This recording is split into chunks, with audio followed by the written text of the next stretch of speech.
me just tell you a little bit about myself. My parents met through a tarot card class my dad was teaching.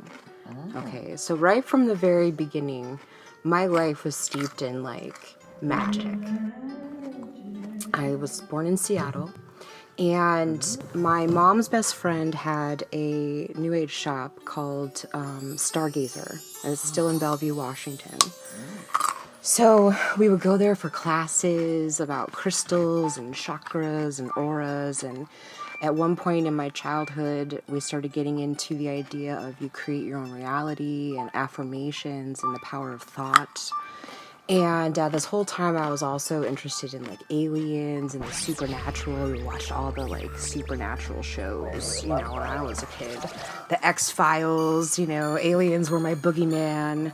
From a very young age, you know, I started working with my spiritual or psychic powers. And my parents were very encouraging about that, right? So we would do stuff together as a family, like we would do healings, we would sing to each other, we would practice, you know, moving energy and whatnot. And then when I was 14,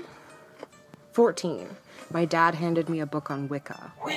And my parents had broken up at that point, so I had no idea what he was practicing. We were kind of like a new agey, do what you want. I went to church with all my friends from school, you know, just kind of figure it out. My parents always wanted me to have my own perspective on things.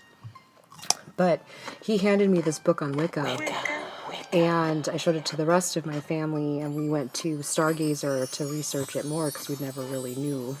You know, it had always just been kind of like, it was like we finally had a name for the thing that we'd already been doing, you know. Yeah, it was like 6 months later that we went to our first festival. And that was a Pagan Spirit Gathering. It was held at Eagle Cave, Wisconsin. Oh, that's my kind of, now we're talking. This is where you turned. You know, because let me just tell you the opening scene of this festival, okay? So I'm 15, my mom's driving, and my younger sister and my younger brother in the back. We drive in, and this is a clothing optional situation. Okay, and we've never been to anything like this, ever. So we're driving up this hill trying to find a campsite, and this naked guy walks up to the car. And he's so tall that his junk is right in the window, right? Like right in my mom's face. And he bends over, and he's like, "You guys like to have fun?" And my mom was like, "Oh my God." So we drove down the hill away from that guy as far as we could, and just to meet another one. You know, there were so many that week. Oh my God. Never have I been so free.